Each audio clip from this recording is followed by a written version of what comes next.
कोई एक single statement उनका ऐसा दिखा दीजिए जिसमें उन्होंने बाकायदा मुसलमानों का नाम लेकर उनके ऊपर होने वाले अत्याचार या बुलडोजर की कार्रवाई की मुखालफत की हो। कोई एक सिंगल स्टेटमेंट उनका ऐसा हो जिसमें उन्होंने बिना किसी लाग लपेट के ये कहा हो कि वो आजम खां के साथ हैं। समाजवादी पार्टी के शहजील इस्लाम, उनका पेट्रोल पंप तोड़ दिया। अखिलेश यादव चुप। अब्बास अंसारी इन्हीं के विधायक हैं, भले ही सुभाष पासे जीते थे लेकिन हैं इन्हीं के। उनके साथ में उनके ऊपर जो हुआ, जो हो रहा है, उस पर ये खामोश रही। नाहिद हसन इन्हीं की पार्टी के विधायक हैं और हमेशा से हैं। सिर्फ एक बार 2009 के इलेक्शन में उनके वालिद ने पार्टी जरूर बदली थी, लेकिन वो हमेशा से इन्हीं की पार्टी के हैं। वो जेल में रहे, लेकिन अखिलेश यादव चुप रहे। इसके अलावा इरफान सोलंकी कई बार चुनाव जीते हैं कानपुर से, वो जेल में है। अखिलेश यादव चुप है। ये उन लोगों की हालत है जो समाजवादी पार्टी के विधायक हैं। आम आदमी को तो छोड़ दीजिए, जो उन्हें वोट करता है या इनका झंडा धोता है। अगर आपने मुसलमानों का नाम लिया तो आपसे हिंदू नाराज हो जाएगा। ये डर सेकुलर पार्टी जो कहते थे अपने आप को कि हम सेकुलर हैं, हम समाजवाद की बात करते हैं, हम धर्मनिरपेक्षता की बात करते हैं, उनके अंदर ये डर गया है। और यही वजह है कि अब आसपास आपको जो भी पार्टियों के राष्ट्रीय अध्यक्ष हैं, उसमें राष्ट्रीय अध्यक्ष के पास में आपको मुस्लिम नाम वाले नेता नहीं मिलेंगे। दाढ़ी टोपी वाला नेता आसपास दिखेगा नहीं। ये बीजेपी की सफलता है। स्वागत है आपका जर्नो मिरर में। मैं मोहम्मद अली। 2024 चुनाव का बिगुल बज चुका है। एक तरफ इंडिया है, एक तरफ एनडीए है। दोनों में ज़ुबानी जंग भी तेज़ हो चुकी है। तो 2024 में मुसलमान किस तरफ जाएंगे और जो मुस्लिम राजनीति है वो किस और करवट लेगी, इन तमाम मुद्दों पर बातचीत करने के लिए हमारे साथ मौजूद हैं वरिष्ठ पत्रकार वसीम अकरम त्यागी जी। तो आइए उनसे जान लेते हैं और समझते हैं कि मुसलमान इस बार किस करवट बैठेगा। वसीम भाई, 2024 चुनाव का बिगुल बज चुका है। तमाम राजनीतिक दल अपने अपने उम्मीदवार भी घोषित करने, मतलब लिस्टें आने लगी हैं। तो क्या लगता है इस बार मुसलमान मतलब कहीं दिख रहा है आपको राजनीति में? नहीं, देखिए, मुसलमान का जहां आपने जिक्र किया, मुसलमान तो 2014 की जो बीजेपी की जीत थी, उसके बाद से मुस्लिम वोट जो था वो महत्वहीन हो गया। एक तरह से जो मुस्लिम वोट बैंक का एक मिथ जो बार बार बीजेपी और उसके अनुषांगिक संगठनों द्वारा गढ़ा गया, मुस्लिम वोट बैंक, मुस्लिम वोट बैंक, तो वोट बैंक का जो मिथ था वो टूट गया और सबको पता चल गया कि मुसलमान जो है अब इस देश के लोकतंत्र के फैसले फिलहाल मुसलमानों के वोट से नहीं हो रहे हैं। इसके लिए मेजोरिटी का साथ आना जरूरी है। अब जहाँ तक बात है मुस्लिम सियासत की, तो मुस्लिम सियासत में जो मुस्लिम प्रतिनिधित्व है वो लगातार घटता जा रहा है। 2014 में पहली बार ऐसा हुआ कि उत्तर प्रदेश जैसे बड़े राज्य है जहाँ पर मुसलमानों की 20% के करीब आबादी है, वहाँ से एक भी मुस्लिम 2014 के लोकसभा में चुनाव जीतकर संसद नहीं पहुंचा।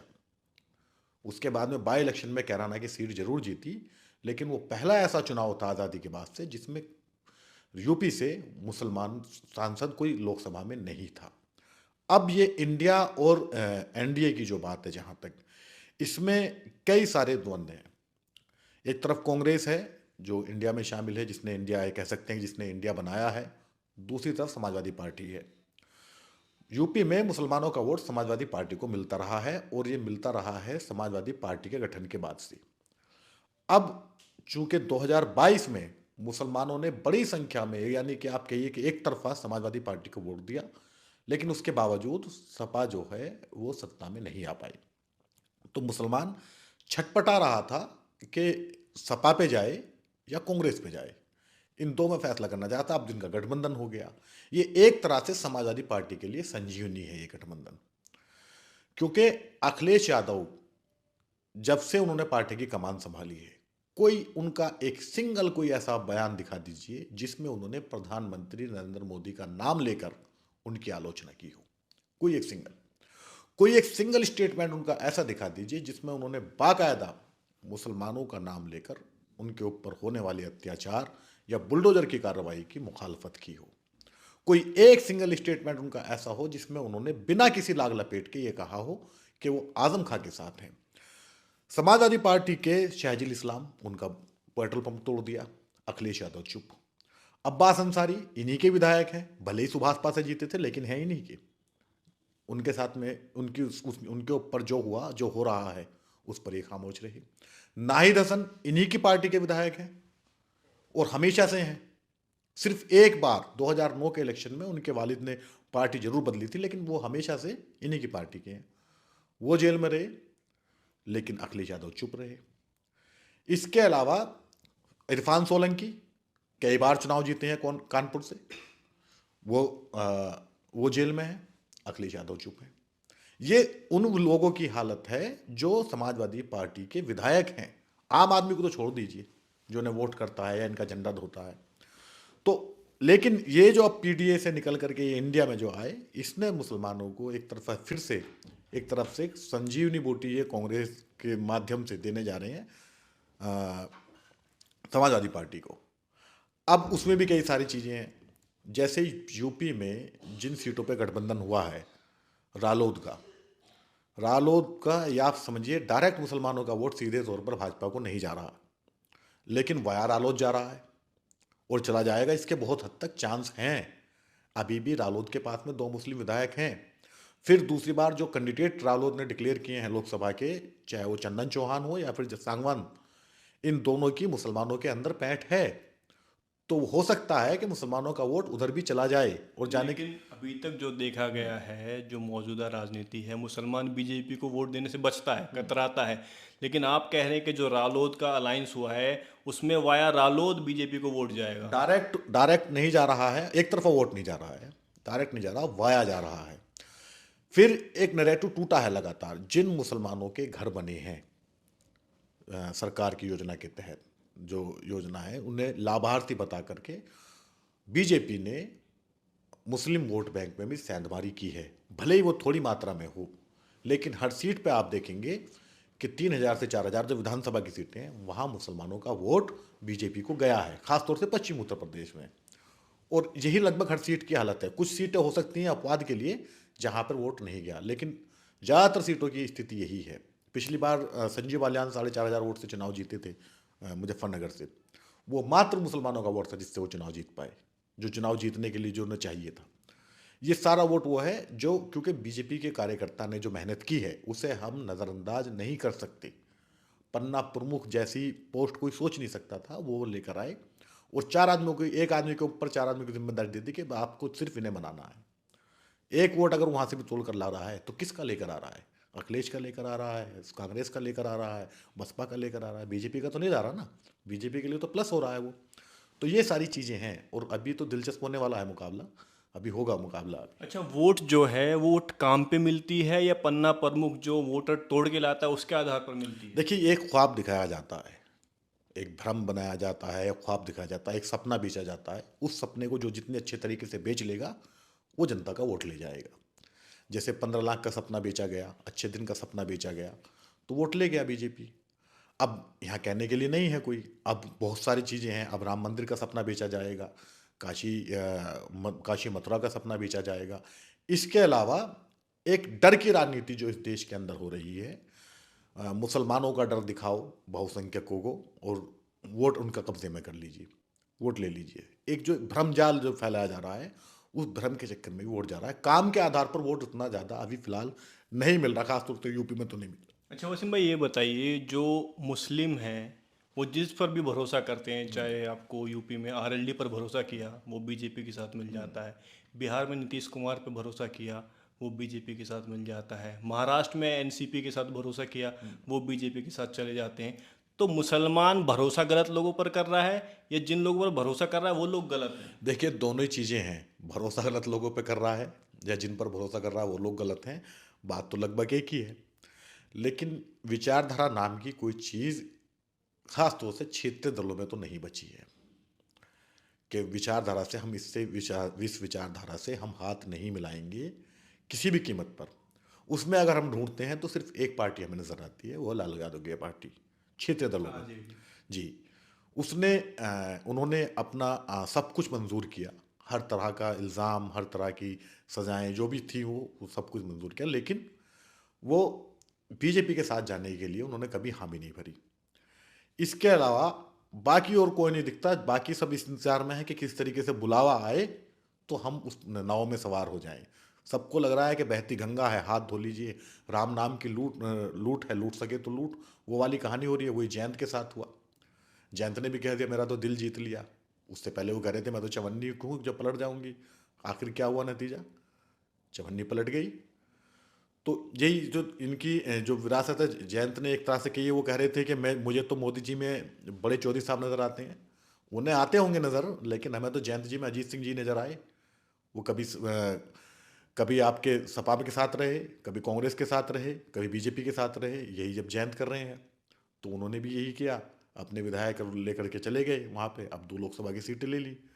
विचारधारा तो मैंने खो चुकी है इस देश में, विचारधारा की राजनीति। अब सिर्फ ये है किसी भी तरीके से चुनाव जीता जाए। तो जब विचारधारा की राजनीति जो मायने खो चुकी है, विचारधारा भी इम्पोर्टेंट नहीं है, आपने कहा है कि मतलब लोग इम्पोर्टेंट है, विचारधारा इम्पोर्टेंट नहीं है, तो ऐसे में किस पर भरोसा किया जाए, किसको अपना नेता माना जाए, या फिर अपनी जो लीडरशिप है वो जनरेट की जाए? नहीं, लीडरशिप तो अब पता नहीं आप किस उसमें बात कर रहे हैं, आपकी लीडरशिप जनरेट की जाए। लीडरशिप तो है, ऑलरेडी है। नहीं, अब मुसलमानों की लीडरशिप से मुराद क्या है?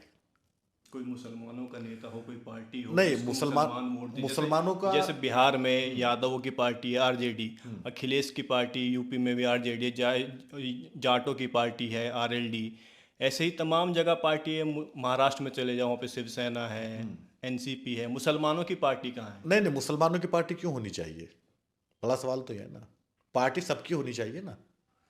अब आरजेडी है, आपने जिक्र किया, या सपा है, या और दूसरी पार्टियां हैं, वो कहे ना अपने आप को कि हम सिर्फ यादवों की पार्टी है। तो कहते हैं ना है ना? एमवाई कहाँ समीकरण। कहाँ कहाँ उन्होंने तो एमओआई समीकरण के मायने बदल दिए। उन्होंने कहा कि हम तो महिला और युवा हमारे एमओआई का मतलब था। तो कहाँ वो कोई भी, ये देश में जो है सबसे बड़ी दिक्कत क्या हो रही है कि यहाँ पे लेवल लगाकर लोगों ने झंडा बरदार अपना हो गए हैं कि हम ही नेता हैं। अब यादवों की पार्टी की अब बात कर रहे हैं आप, तो जो जो यादव दूसरी पार्टियों में हैं, क्या वो यादवों के नेता नहीं है? बीजेपी से जीते हुए यादव हैं। लेकिन एक वो तो है ना कि हाँ भाई ये यादवों की पार्टी है, मुख्यमंत्री यहाँ से यादव ही बनेगा, वहाँ पे मुख्यमंत्री जो है हमारा मराठा ही बनेगा, यहाँ पे मुख्यमंत्री जो है जाट ही बनेगा। ऐसी कोई पार्टी है जहाँ पे क्या कहते हैं सरकार मतलब जब बने तो मुख्यमंत्री खाली मुसलमान नहीं, बने? मुख्यमंत्री देखिए तो संभावनाओं पर उस पर आधारित होता है मुख्यमंत्री। अब किसी ने सोचा था कि राजस्थान के मुख्यमंत्री बन जाएंगे बरकतुल्ला साहब, या महाराष्ट्र के मुख्यमंत्री बन वो जाएंगे? जमाना नहीं, वो जमाना ज़्यादा पुराना नहीं है ना, इसी देश का है ना। या असम के मुख्यमंत्री बन जाएंगे अनवरा तैमूर, या महाराष्ट्र के मुख्यमंत्री बन जाएंगे ए आर अंतुल्ले, अब्दुल रहमान अंतुल्ले। और जम्मू कश्मीर की तो बात छोड़ ही दीजिए, वहाँ तो मुसलमान बनना ही है, क्योंकि मोस्टली जो आबादी है वो मुसलमानों की ही है। एक मिनट में तो आपको जी, रोकूंगा। आपने महाराष्ट्र का जिक्र किया, आपने राजस्थान का जिक्र किया, क्या ये अब संभव है?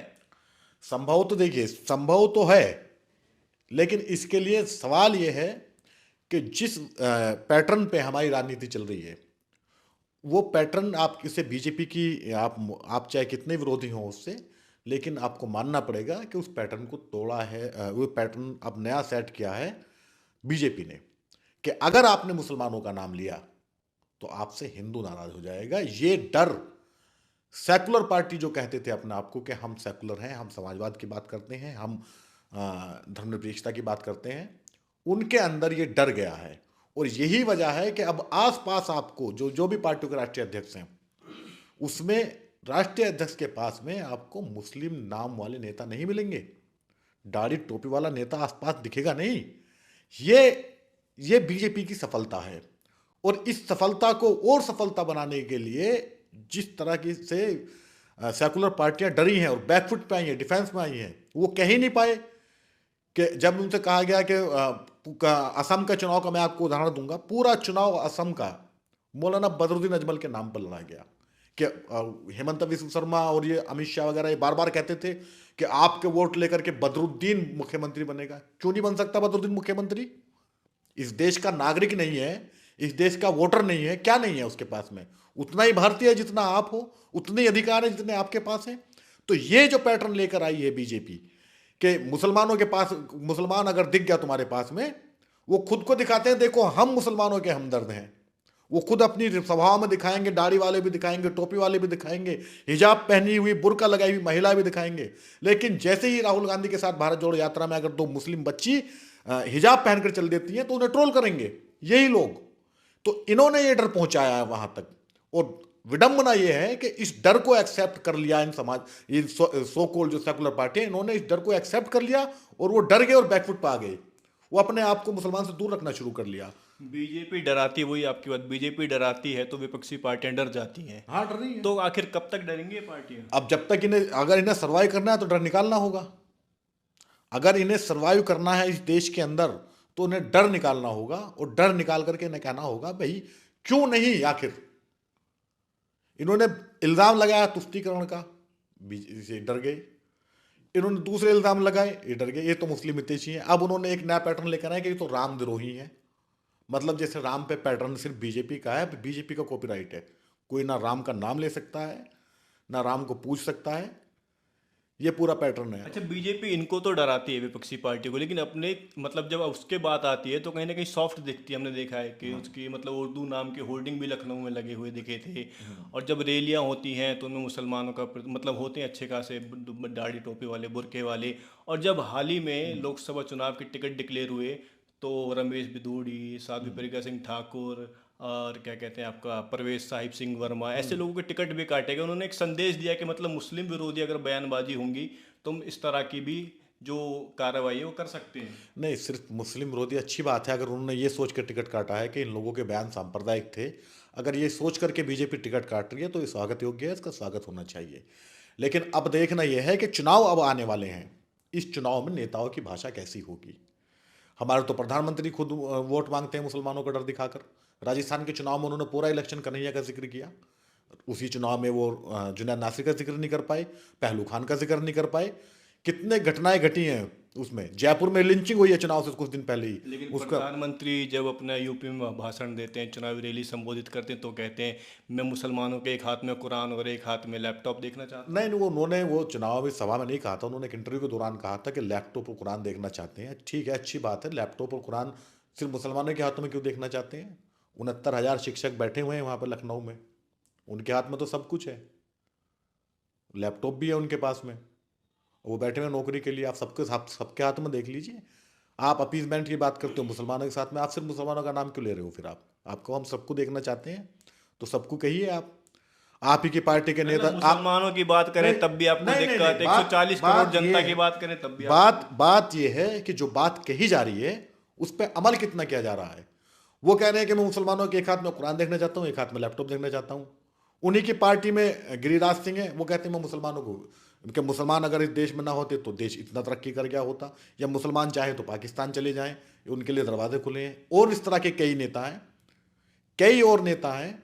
क्या कोई ऐसी पार्टी का कोई नेता है जिसने हथियारों को माला पहनाई हो। बीजेपी के अंदर वो पार्टी के नेता हैं, मौजूद हैं। जयंत सिन्हा, काट दिया ना टिकट। नहीं टिकट काट दिया, महेश शर्मा का तो नहीं काटा। नोएडा से सांसद हैं, मंत्री रहे हैं सरकार में। वो उस आदमी की लाश पर उन्होंने जाकर के तिरंगा डाला जो अखलाक हत्याकांड का आरोपी था, उसका तो नहीं काटा। क्यों नहीं काटा उसका टिकट। और ऐसे कई नाम हैं, उनका नहीं काटा। वो कर्नल साहब हैं राजीव जयपुर के, उनका तो नहीं काटा। उन्हें तो मुख्यमंत्री बनाने के सपने तो दिखाए गए थे कि मुख्यमंत्री बनाएंगे उनको। राज्यवर्धन सिंह राठौर, कितनी इज्जत थी उनकी, लेकिन उनके बयान देखिए, उनका ट्विटर हैंडल चेक करिए आप। तो ये जो कथनी और करनी का फर्क है, उसी की तो नतीजा है सारी चीजें। ये सिर्फ एक चीज लेके बढ़ रहे हैं कि नफरत फैलाइए, नफरत फैलाइए। नफरत से भला नहीं होने वाला है। अच्छा, प्रधानमंत्री महिलाओं के बारे में अक्सर देखा है, मतलब जब भी वो बयान देते हैं, भाषण देते हैं, महिलाओं का जिक्र करते हैं, महिलाओं की सुरक्षा को लेकर जिक्र करते हैं। अभी उन्होंने जो बंगाल में मामला हुआ उसको लेकर भी उन्होंने काफ़ी मतलब बयानबाजी की है। नहीं, वो गए भी हैं वहाँ पर। मैं पूरी बात कर दूँ, संदेश खाली के पीड़ितों से मिले हैं। एक प्रधानमंत्री को पीड़ितों से मिलना चाहिए, अच्छा किया उन्होंने कि वो मिले हैं वहाँ पर। लेकिन मणिपुर का रास्ता क्यों भूल गए। ज़्यादा दूर थोड़ी है वहाँ से। प्रधानमंत्री का जहाज तो पूरी देश में, पूरी दुनिया में घूमता है, मणिपुर में क्यों नहीं जा पाए। मणिपुर में क्या कम अत्याचार हुआ। उत्तराखंड की वो बेटी थी जिसके साथ में बीजेपी के एक नेता के बेटे ने उसको बलात्कार करके मार डाला। उसकी इंसाफ के लिए जो आवाज़ उठा रहे थे पत्रकार, उसे उठा करके ले गई उत्तराखंड की पुलिस। कल की ही घटना है। कौन जवाब देगा इस चीज़ का। 15 अगस्त 2022 का वो भाषण कौन भूल सकता है, जब प्रधानमंत्री लाल किले से कह रहे थे नारी का सम्मान करना चाहिए, और उसी दिन उन्हीं की पार्टी की सरकार गुजरात की बिल्किस बानो के हत्यारोप के दरिंदों को रिहा कर रही थी, उनकी सजाएं माफ कर रही थी। तो ये कथनी और करनी जो है, इसे कौन देखेगा। क्या लगता है मतलब जो विपक्ष की जहाँ पे सरकारें हैं वहाँ पर प्रधानमंत्री जो बयानबाजी करते हैं और जहाँ उनकी सरकारें हैं वहाँ पे खामोश हो जाते हैं? ये खामोशी प्रधानमंत्री सबके हैं। वो अपने आप को इस छवि से बाहर ही निकाल पा रहे कि वो भाजपा के स्टार नेता हैं। वो अभी तक उसी में जी रहे हैं, 10 साल उन्हें होने को जा रहे हैं कि वो भाजपा के स्टार नेता हैं। भाई वो देश के प्रधानमंत्री भी हैं।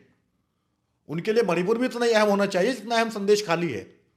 उनके लिए उत्तराखंड भी उतना ही अहम होना चाहिए। उनके लिए बिल्किस के हत्यारोपी भी, जो दरिंदे हैं, वो भी उतनी नफरत और घृणा के पात्र होने चाहिए जितने संदेश खाली के गुनहगार होने हैं। उनके लिए क्यों अलग अलग, एक को आप दूसरे चश्मे से देखेंगे, एक को दूसरे चश्मे से देखेंगे। कन्हैया लाल का मर्डर हुआ, दुखद थी घटना, नहीं होनी चाहिए थी, लेकिन जुनैद नासिर के साथ जो हुआ वो सही था। वो तो उससे भी जघन्य अपराध था। पहलू खान के साथ हुआ, वो तो उससे भी जघन्य अपराध था। क्यों एक का नाम लेंगे आप, एक के नाम पर वोट मांगेंगे, दूसरे को यह भी नहीं कहेंगे कि वो पीड़ित है? अखलाक कितनी दूर था दिल्ली से दादरी का रास्ता? 15 मिनट लगते हैं, लेकिन नहीं पहुंच पाए। जिक्र तक नहीं किया उसके आज तक, ना करेंगे। अच्छा, प्रधानमंत्री जो हिंदुस्तान के मुसलमान हैं आप कह रहे हैं उनसे बचते हैं, लेकिन हमने विदेशों में देखा है, विदेशों में जाते हैं तो दुबई के जो शेख हैं या रियाद में, वहाँ से अच्छे से मिलते हैं, गले मिलते हैं, बाकायदा हाथ वाथ मिलाते हैं। वो एक राजा का एक राजा से मिलना है, एक राजा राजा से इसी तरह मिलता है।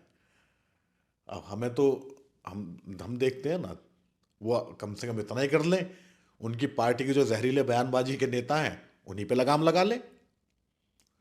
जो सो कॉल्ड साधु का चोला ओढ़ के बैठे हुए हैं उन्हीं जेल के अंदर करा दें, जिन्हें सुप्रीम कोर्ट फटकार लगाकर कह चुका कि भाई ये हेट स्पीच नहीं होनी चाहिए, उन्हीं के खिलाफ कार्रवाई का आदेश कर दें। अच्छा, ये आरोप लगता है बीजेपी पर और प्रधानमंत्री मोदी पर, 2014 के बाद से हिंदुस्तान में हेट स्पीचेज, मॉब लिंचिंग की घटनाएं बढ़ी हैं, मुसलमानों के खिलाफ जो हेट क्राइम है उसमें वृद्धि हुई है। क्या आपको लगता है ये सिर्फ बढ़ी नहीं है, उन्हें सेलिब्रेट किया गया है, और ये अफसोसनाक है।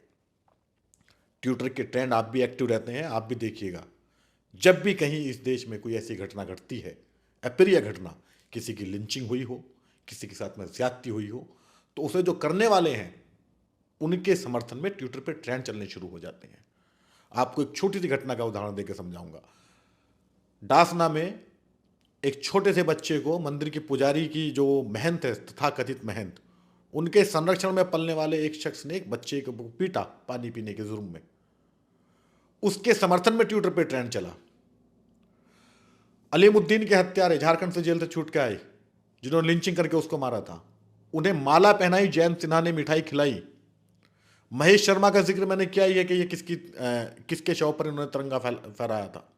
जो तिरंगा हमारे शहीदों की शान है, इस देश की शान है, उसे इन्होंने एक हत्यारोपी की लाश पर डाल दिया। तो ये सेलिब्रेट किया गया। पहलू खान के हत्यारों को भगत सिंह कहकर पुकारा गया। तो ये जो सेलिब्रेशन करने का जो ट्रेंड शुरू हुआ है इस देश में, ये दर्शा रहा है कि ये इस देश को कहाँ लेकर पहुंच गई। अच्छा, आपने प्रधानमंत्री के जो मतलब शासनकाल में जो घटनाएं उनका तो जिक्र किया, लेकिन जब ये घटनाएं घटती हैं तो विपक्ष को हम देखते हैं अक्सर खामोशी रहती है। आप क्या कहते हैं, नासिर जुनैद का मसला ले लो, विपक्ष को, उस पर भी विपक्ष खामोश रहा। विपक्ष को एक शेर है कि सब हमारी खैर ख्वाही के अलमबरदार थे, सबके दामन पर हमारे खून के छींटे मिले।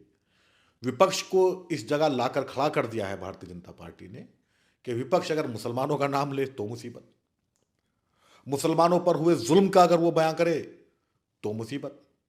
और इस डर में विपक्ष जी रहा है। उसे खतरा है कि हिंदू नाराज हो जाएगा। उन्हें यही पता नहीं कि हिंदू है कौन सा जो नाराज हो जाएगा उनसे। वही तो हिंदू उनसे नाराज होगा जो बीजेपी को वोट देता है, जो किसी भी कीमत पर इन्हें हिंदू मानने के लिए तैयार नहीं है। लेकिन विपक्ष को ये समझ ही नहीं आ रहा। विपक्ष को लगता है कि हम बीजेपी के पीछे क्यों जाएंगे, हम अगर मुसलमानों की बात करेंगे तो हिंदू नाराज हो जाएगा। ये जो हिंदू नाराज हो जाएगा डर है, पहली बात तो ये टोटल एक भ्रम है, और इस भ्रम में वो जी रहे हैं। और ये हिंदू की जो बात कर रहे हैं, वो हिंदू वो है जो बीजेपी और आरएसएस का हिंदू है, जो बाकियों को हिंदू ही नहीं मानता, जो राहुल गांधी को रामद्रोही कहेगा, जो अखिलेश यादव को रामद्रोही कहेगा, जो केजरीवाल को रामद्रोही कहेगा, मतलब विपक्ष के जितने लीडर हैं उन सबको जो है वो हिंदू विरोधी कहेगा, रामद्रोही कहेगा। उधर तो इन्हें हिंदू विरोधी कहते हैं, इधर इनके ऊपर प्रेशर होता है कि अपने आप को हिंदू साबित करें। ये लंबा सा तिलक लगा करके और कोट के ऊपर जिन्हों पहन करके अपने आप को कहते हैं कि नहीं हम तो ब्राह्मण हैं, हम तो हिंदू हैं, लेकिन वो मानने को तैयार नहीं है इनकी बात को। तो ये तो फंसे हुए हैं बेचारे, इनके ऊपर क्या टिप्पणी करी जाए। अच्छा, पक्ष समर्थन करता नहीं, विपक्ष खामोश रहता है, अब चुनावों का माहौल है, तो मुसलमान फैसला क्या लेगा? मुसलमान तो फैसला लेते ही आ रहा था कि मुसलमान ने भी ये मान लिया है कि भाई हमारे वोट से तो अब फैसला होने वाला नहीं है। सिर्फ आप 2 4 5 सीटें जिता लो वो अलग बात है, लेकिन अब तो कलेक्टिव प्रोसेस से ही कलेक्टिव आपको साझी विरासत साझी शहादत की बात की गई है। इस देश ने जब अंग्रेज़ों को लड़ाया हराया तो वो साझी साथ मिलकर ही हरा पाए थे। अभी उत्तर प्रदेश के विधानसभा चुनाव हुए हाल ही में, 80 से 90% मुसलमानों ने एक तरफा समाजवादी को वोट दिया। साझी विरासत का इससे अच्छा नमूना तो हो नहीं सकता, लेकिन तब भी नहीं जीत पाए। हाँ, तो अब जो कमी रह गई उसे पूरी करें। मतलब उनका वोट जो नहीं मिल रहा ना, उनको जो मुसलमानों का तो मिल रहा है। नहीं, जो बिरादरी जो जो छूट गए हैं, जो वंचित समाज के जो तबके छूट गए हैं, जिन तक सरकारी योजनाएं नहीं पहुंची, जो सरकार की नीतियों से नाराज हैं, उन्हें और साथ लें, उनमें बिखराव ना हो। उस बिखराव को एकजुट कर लें तो रास्ते बन जाएंगे। इतना मुश्किल नहीं है हरा बीजेपी को हराना। बीजेपी हार जाएगी, कोई इतना मुश्किल नहीं है, बशर्ते आप लड़ कितनी शिद्दत से नहीं है वो देखा जाएगा। अच्छा वसीम भाई, आप पत्रकार भी हैं, रिसर्च भी काफ़ी अच्छी करते हैं, क्या लगता है 2024 के चुनाव में बीजेपी को हराना संभव है? देखिए, संभव तो है, असंभव तो है ही नहीं। संभव है, कैसे? बशर्ते बशर्त वही जो मैंने कहा आपसे। भाई ये कहते हैं कि हम 400 पार की बात कर रहे हैं। भैया इतनी बड़ी संख्या में वोट मिलता है आपको, आप 350 से ऊपर नहीं जा पा रहे। 302 सीटें आई थी पिछले चुनाव में आपकी, अब 400 पार की बात कर रहे हैं। तो यानी कि इस देश में कितनी आबादी है हिंदुओं की? 84 से ज़्यादा, 84 के आसपास आबादी है। तो उस 84 के परसेंट भी आपको वोट नहीं मिल रहा है, तो विरोध में जा रहा है ना वोट तो आपके। तो आप कहाँ से 400 पार लेकर आ रहे हैं? सारा हिंदू आपके साथ तो नहीं है और ना होगा ये। लेकिन एकजुट नहीं हो पा रहा ना वो जो तो विपक्ष का वोट है। वो विपक्ष की जो नाकारापन है उसकी वजह से नहीं हो पा रहा एकजुट। विपक्ष को अपने निजी स्वार्थ छोड़ने पड़ेंगे। विपक्ष तो पहली मीटिंग में इंडिया के गठन के तुरंत बाद ही विपक्ष के जो नेता थे वो अपने मंत्रालय बांटने शुरू कर दिए उन्होंने। वो सोचने लगे मैं तो इस मंत्रालय को लूंगा। इस तरह से काम नहीं होगा। लड़ाई अगर वैचारिक है तो उसे वैचारिक तौर पे ही हराया जाएगा। बीजेपी एक विचारधारा है, उसे विचारधारा से ही हराया जाएगा। आप उसे दूसरी या बीजेपी की विचारधारा को आप एक्सेप्ट करके उसे स्वीकार कर उसे अपने सर पर लाद कर आप बीजेपी को नहीं हरा सकते। आपको एक बड़ी लकीर खींचनी होगी, आपको संगठन मजबूत करना होगा। कहाँ है संगठन उत्तर प्रदेश में कांग्रेस का? कोई बताइए। संगठन थोड़ा बहुत अगर कुछ है तो सपा के पास में है या फिर बसपा के पास में है। यही लोग अपना इनमें आपस में भगदड़ मची हुई है, कोई इधर को जा रहा है कोई इधर को जा रहा है। इस तरह से काम नहीं होगा। अगर ओवैसी यूपी में चुनाव लड़ते हैं, क्या मुसलमान उनके वो वोट करेगा? ओवैसी को तो मुसलमानों ने देखो 2022 में नकारा, उससे पहले 17 में नकारा, और अभी भी। क्योंकि मुसलमान ने कभी भी आज़ादी के बाद से कभी भी मुस्लिम लीडरशिप जिसका आपने शुरू में जिक्र किया था, मुसलमानों की नाम पे बनी किसी पार्टी पर भरोसा नहीं किया, कभी भी नहीं किया। केरल एक अपवाद है। केरल और में है, केरल आसाम में है। केरल केरल केरल एक अपवाद है। आसाम के अंदर जो पार्टी है वो पार्टी में, उसमें आप मुस्लिम शब्द ढूंढ कर दिखाइए जरा कहाँ है। AIUDF जो है उसमें बताइए मुस्लिम शब्द कहाँ है। ये जो दो पार्टियां हैं लेकिन पार्टी तो ये मुस्लिम पार्टी, पार्टी है ना, उसका राष्ट्रीय अध्यक्ष मुस्लिम है। बदरुद्दीन ऐसे तो कांग्रेस के राष्ट्रीय अध्यक्ष भी मुस्लिम रहे हैं। कब रहे थे हाँ, और तो रहे रहे उसमें हैं ना। बहुत फर्क होता है ना। तो रहे हैं ना, फिर बन जाएंगे कभी। उम्मीद ये तो है। नहीं, उम्मीद तो जिस दुनिया का है। हिसाब से मुसलमानों को दरकिनार किया जा रहा है, आपको लग रहा है कि मतलब राष्ट्रीय अध्यक्ष बना रहा है? बात क्या है कि रीढ़ विहीन नेता कहाँ जिनके पास में रीढ़ हो ऐसे नेता कहाँ है? आप गिनकर दिखाइए। कोई पार्टी के अंदर कोई नेता है जो कह सके अपने राष्ट्रीय अध्यक्ष से कि मैं इस चीज से नाराज हूं या पार्टी की इस पॉलिसी से खिलाफ हूं मैं। अगर कह भी देगा तो पार्टी से तुरंत लेटर आ जाएगा। तो हमने कर दिया ना उसको। हम साथ कहाँ खड़े हुए फिर उस नेता के? जो मुसलमान है वो कहाँ उसके साथ खड़े हुए? उसे जैसी पार्टी से निकाला, 4 आदमी और लाइन में लग गए जाकर के, भाई साहब हो गया, हमें ले लीजिए, हमें नवाज दीजिए। तो ये जो स्वार्थी हैं, इन्हें जब तक आप किनारे नहीं करोगे, बड़े मकसद के लिए जब लड़ाई लड़ी जाती है तो छोटे मकसदों को त्यागना पड़ता है, छोटी छोटी चीज़ों को नज़रअंदाज करना होता है, तब आप पहुंच पाते हैं। अच्छा लास्ट सवाल, जो बीजेपी को हराने की जिम्मेदारी है, वो कहा जाता है नहीं, अक्सर कि खाली मुसलमान ने नहीं, ले रखी है मुसलमानों अपनी पे जिम्मेदारी और मुसलमान किसी ने नहीं ले रखी। मुसलमान अपनी लीडरशिप जनरेट करे, बीजेपी को हराने के लिए और भी लोग हैं। मुसलमान अपनी एक तो नंबर एक कि बीजेपी को हराने की जिम्मेदारी ये मुसलमानों पे नहीं है, ना होनी चाहिए। देश की जनता को लगता है कि बीजेपी देश के लिए ठीक है तो चुन दो उसको। देश की जनता को लग रहा है कि बीजेपी देश के लिए ठीक नहीं है, इसकी नीतियां देश विरोधी हैं, इसकी नीतियां जन विरोधी हैं, या इनके जो फैसले हैं वो ऐसे हैं जिससे आम जनमानस का नुकसान हुआ है, तो आप मत वोट करो, आपके पास में ऑप्शन है, दूसरी पार्टियां हैं। लेकिन मुसलमानों को ठेका क्यों दे रहे हो आप इस चीज़ का कि मुसलमान बीजेपी को हराए? आरोप तो ये लगता है ना मुसलमानों आरोप गलत लग रहा है ना मुसलमानों का। मुसलमान सिर्फ बीजेपी से इसलिए दूरी बरतता है क्योंकि बीजेपी के जो नेता हैं वो मुसलमानों के खिलाफ गलत बयानबाजी करते हैं और उनके खिलाफ कोई एक्शन नहीं लिया जाता। एक्शन जब नहीं लिया जाता तो मुसलमान को ये लगता है कि ये लोग जो हैं मुसलमानों के मुखालिफ हैं। अगर बीजेपी के नेता मुस्लिम विरोधी बयानबाजी बंद कर दें तो क्या मुसलमान बीजेपी को वोट देगा? आप जरा मोदी जी से एक बार कह दीजिए कि एक बार जिस तरह से आप संदेश खाली में मिले या कन्हैया के परिवारों का जिक्र किया, आप लिंचिंग में मारे गए किसी शख्स से मिल लीजिए, इसी तरह से अखलाक के परिवार से मिल लीजिए। वो तो राष्ट्रवादी परिवार है, उनको तो बेटा फौज में रहा है, वायुसेना में है अखलाक का बेटा, उससे मिल लीजिए। जुनैद नासिर से मिल लीजिए, वो तो गरीब है, आप खुद को कहते हैं गरीब हूं मैं तो। जुनैद नासिर से गरीब कौन होगा? जिनके घर पे छत भी नहीं है, उन्हें गुआतन को मार दिया जिंदा जलाकर, उनके परिवार से मिल लीजिए। जरा बुला करके बात तो कीजिए एक बार उनसे। अगर मिल लिए तो फिर मुसलमान तय करेगा कि कौन हमदर्द है कौन नहीं है, क्योंकि मिले तो राहुल गांधी भी नहीं है, मिले तो अखिलेश यादव भी नहीं है, मुख्यमंत्री मिलने नहीं गए हैं, बल्कि बुलाया गया है उनको, जो वहां के तत्कालीन मुख्यमंत्री थे अशोक गहलोत, तो मिल लीजिए। लेकिन कन्हैया के परिवार से तो अशोक गहलोत मिलने गए थे, तो चेक भी देके ये जो डर की राजनीति है, वही तो डर की राजनीति है जिसका मैंने जिक्र किया। ये डर के हिंदू नाराज ना हो जाए, उसी डर की वजह से वो वहां तक पहुंचे, और हिंदू नाराज हो जाएगा इसी डर की वजह से वो जुनैद नासिर के घर नहीं गए। मुआवजे का ऐलान भी तब किया जब काफी लोगों ने धरने प्रदर्शन किए, तब उसके बाद मुआवजे का ऐलान किया। तो ये जो दोहरी पॉलिसी है ये खतरनाक है। पहली बात ये, प्रधानमंत्री को भी ये समझना होगा, और उनकी पार्टी के जो लोग नेता हैं और जो कार्यकर्ता हैं उन्हें समझना होगा कि ये देश 140 करोड़ आबादी का अगर है तो मुसलमानों को साथ लेकर 140 करोड़ बैठते हैं, उनके अलावा नहीं बैठते, उन्हें मैनेज करके आप नहीं चल सकते। तो ये थे वसीम अकरम त्यागी। इनका कहना है कि 2024 के चुनाव में बीजेपी को हराना नामुमकिन नहीं है। अगर विपक्ष एकजुट हो जाए और तमाम जो राजनेता हैं वो अपने स्वार्थ को छोड़ दें तो बीजेपी को हराया जा सकता है। और मुसलमान का भविष्य जो है वो राजनीति में अभी है, मुस्लिम जो पॉलिटिक्स है वो ख़त्म नहीं हुई है, लेकिन मुसलमानों को कलेक्टिवली और दूसरे मज़हब के लोग हैं या फिर जातियों के लोग हैं उनके साथ मिलकर एकजुट होकर वोट करना होगा।